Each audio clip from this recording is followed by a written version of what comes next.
What if the world wasn't as safe for children as we thought? What if, hidden in plain sight, a secret society existed with only one mission, erasing kids from the face of the earth without anyone knowing? This is the chilling world of The Witches, a dark fantasy tale where kindness, courage, and cleverness stand tall against ancient evil. Follow the journey of a brave little boy and his loving grandmother as they uncover a horrifying secret. Witches live among us, disguised as ordinary women, but harboring sinister plans against children. But don't expect just fear and danger. This story is filled with heart, humor, and a magical twist that turns fear into fun and mice into heroes. The movie begins with a little boy, lonely and heartbroken. He's an orphan, quiet, reserved, and lost in his grief. His name is Hero Boy. After losing his parents, he moves in with his loving grandmother.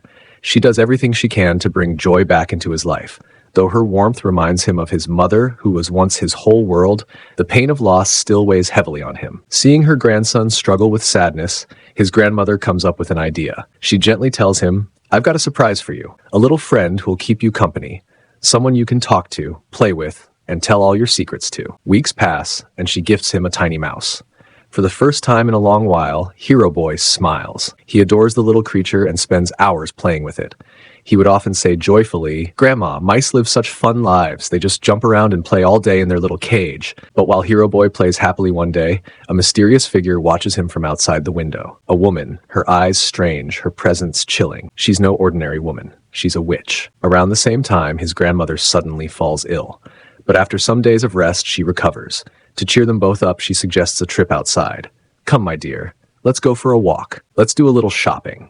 They head to a local store, and while there, Hero Boy accidentally gets separated from his grandmother. As he wanders through the aisles, a strange woman approaches him with a smile that doesn't quite feel right. She kneels down, holding out a shiny piece of chocolate. "Hello, child. Come here," she whispers in a sweet but suspicious tone. It's the same woman, the witch who had been watching his house earlier. And this time, there's something even more alarming. A snake slithering near her. Before she can get any closer, his grandmother's voice echoes through the store, calling his name. Startled, Hero Boy runs towards her, and the strange woman vanishes into thin air. Back at home, Hero Boy, still shaken, tells his grandmother everything.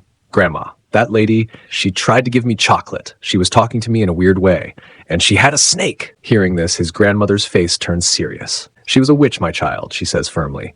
"That's why we always warn you never to accept anything from strangers.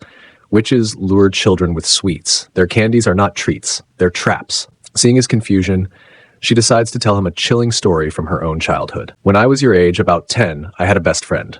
One day we were walking together, and suddenly she vanished. Just like that, gone. Before she disappeared, I saw a strange woman offer her chocolate. That woman wasn't just any witch. She was their leader." She pauses, her voice trembling slightly. "That day, I escaped, but my friend was never seen again. The next day, while my grandmother was gently tying my hair into a ponytail, something terrifying happened. Right in front of my eyes, my little friend suddenly transformed into a chicken. I was frozen in shock. It was clear that the witch had cursed her. Maybe it was the chocolate she had eaten. Something was definitely wrong. My grandmother noticed my fear and placed a firm hand on my shoulder. "That's why I've always warned you to stay away from witches," she said seriously. "From my childhood, I've kept myself far away from them, and you must do the same. Never accept anything from strangers. If someone strange approaches you again, come straight to me and tell me. Immediately." Sighing deeply, she added, "My dear, we need to leave this place. I'm afraid our house has caught the attention of witches." She explained that witches usually begin their evil from the poor and working-class neighborhoods, and now they were likely watching. Luckily, just up the road was a hotel where her cousin worked. He was the executive chef there, and he had a close relationship with the hotel manager. Using that connection, she requested a small room in the hotel.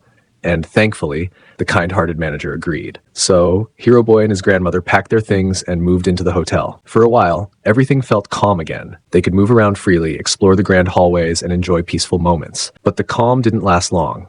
Soon, a group of strange, stylish women began arriving at the hotel. They carried themselves like high society guests, but there was something unnatural about them. In reality, they were witches. They greeted the hotel manager politely, but with a chilling undertone. "You know who we are," they said. "Prepare the hall for our private gathering." Their real plan, however, was dark and dangerous. They had come to the hotel not just to meet, but to launch a wicked scheme. They were planning to get rid of all the children.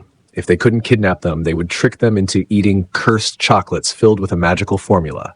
Once eaten, those chocolates would turn children into animals. These children are wild and ill-mannered, said the witches. They don't deserve to live in this world anymore. We won't waste time checking who's good or bad. All of them must be dealt with. As night fell, a storm rolled in.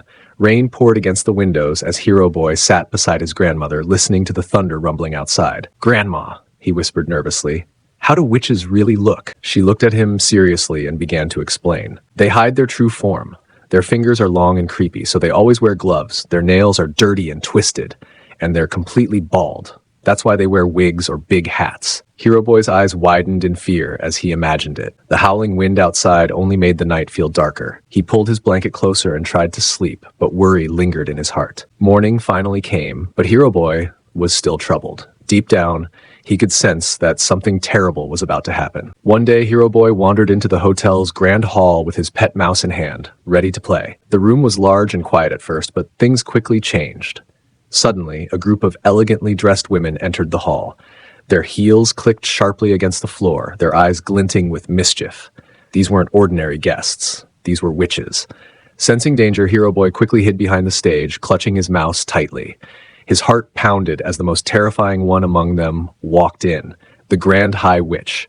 She paused and sniffed the air like a hunting beast. Her face twitched strangely. Her nose stretched and her features twisted into something horrifying, but she couldn't locate him. So she began the meeting. All the witches took their seats in the hall. The Grand High Witch stood before them and held up a small bottle. "This," she said with a wicked grin, "is the magic formula." She explained that just a single drop of this potion, when placed inside a chocolate or candy, could turn a child into an animal.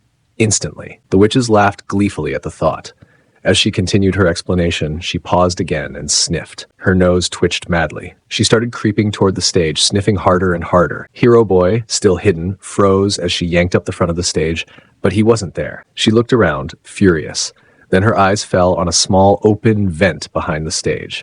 With lightning speed, she reached toward it and spotted Hero Boy hiding inside. Just as she was about to grab him, a chubby boy walked into the hall. He was the son of a hotel guest and was munching on snacks without a care in the world. The witches turned toward him, their eyes glowing with excitement. "Perfect," they whispered. "He's an easy one." They offered him a chocolate filled with the magic potion. Tempted by the sweet, he ate it eagerly. Within seconds, the transformation began. He shrank, squeaked, and turned into a tiny mouse. But even witches were startled by the sight. They jumped back, shrieking at the mouse that scurried around the room. They raised their high heels, ready to squash him. That's when Hero Boy sprang out from the vent to protect the mouse.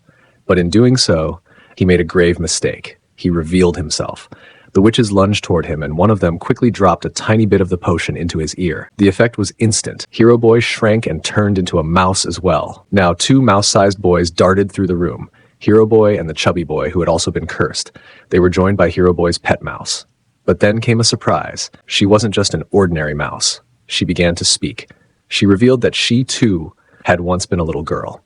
A witch had tricked her with chocolate and cursed her years ago. The 3 of them, Hero Boy, the chubby boy, and the girl mouse, quickly formed a bond. "We must take revenge on these witches," they agreed. Hero Boy ran as fast as his tiny legs could carry him back to his grandmother. She was shocked but immediately recognized him. "My sweet boy," she said, lifting him gently. "Those cursed witches. They turned my child into a mouse." Hero Boy, now sitting in her hand, told her everything. "Grandma," he said urgently, "I know something important. The room where the witches are staying. We can see its rooftop from the balcony of our room." His grandmother's eyes sharpened. She wasn't going to let the witches win. Grandmother sat silently, knitting a sock, when a clever idea struck her. She looked at Hero Boy and said, "I've got a plan. I'll lower you into the witch's room inside this sock. You sneak in, steal that magic potion, and come back. Once we have it, I'll try to turn you back into a human." Hero Boy, though nervous, nodded. She carefully placed him inside the woolen sock and gently began lowering it from the balcony toward the witch's room. His tiny heart pounded with fear. What if the Grand High Witch was inside?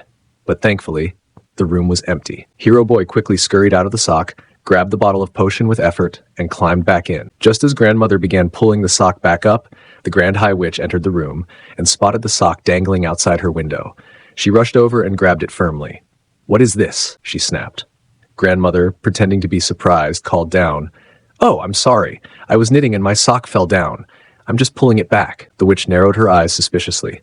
"Let me see that," she growled, moving in to check the sock. Hero Boy held his breath inside, frozen with fear. Just then, The hotel manager came walking down the hallway and spotted the Grand High Witch yanking on someone's sock from the window. Startled and trying not to draw attention, she let go of the sock and stormed off. Grandmother quickly brought the sock up, and now they had the potion. She carefully poured a few drops into a dish and placed Hero Boy, the chubby mouse boy, and their new friend, the girl-turned-mouse, into it one by one, but nothing happened. They all looked at each other in disappointment. The potion only works one way, Hero Boy realized.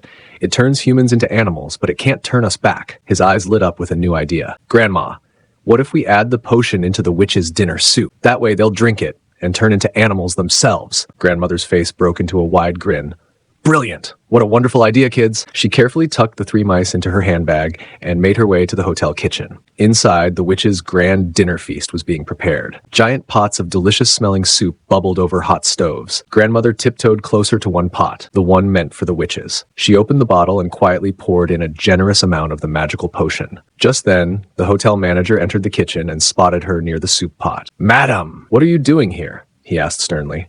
"Are those mice in your handbag? You can't bring pets into the kitchen. That's unhygienic." Grandmother stayed calm. "Mice?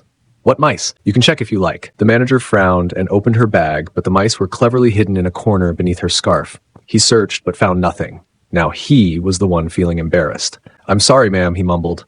"Oh, you will be sorry," she snapped. "How dare you accuse me and check my things without a reason? I'm going to report this. The police will seal your hotel." The manager turned pale. "Please, don't do that. I apologize. Let me make it up to you. Have dinner on the house. My treat." With her plan in place and the potion now stirred into the witch's soup, Grandmother smiled politely, but deep inside she knew this dinner would be unforgettable for the witches. Dinner time finally arrived for the witches. They had prepared the special soup just for themselves, unaware that it had been laced with the magical potion. As soon as they began eating, something unbelievable happened. One by one, the witches started to squeal and twitch. In mere moments, they were all transformed into mice. Grandmother watched from the shadows, a satisfied smile on her face. It was a sight to behold, those cruel, wicked witches now scrambling helplessly as tiny rodents. The hotel staff, though confused, joined the chaos. They saw mice everywhere and, thinking it was a major infestation, began trying to stomp and swat them away. But there was one problem. The Grand High Witch hadn't eaten the soup yet. She stood tall, untouched by the curse, watching the panic around her. That's when the 3 brave mice, Hero Boy, the chubby mouse boy, and the little girl mouse, hatched a quick plan. They darted toward the Grand High Witch, distracting her. As she swung at them with fury, they tricked her into slamming her hand into a mouse trap. She let out a scream. Before she could escape, the mice climbed up and poured a few drops of the magic potion straight into her mouth. Within seconds, the powerful witch began to twist and shrink. Her eyes bulged, her clothes shredded, and finally, she turned into a mouse.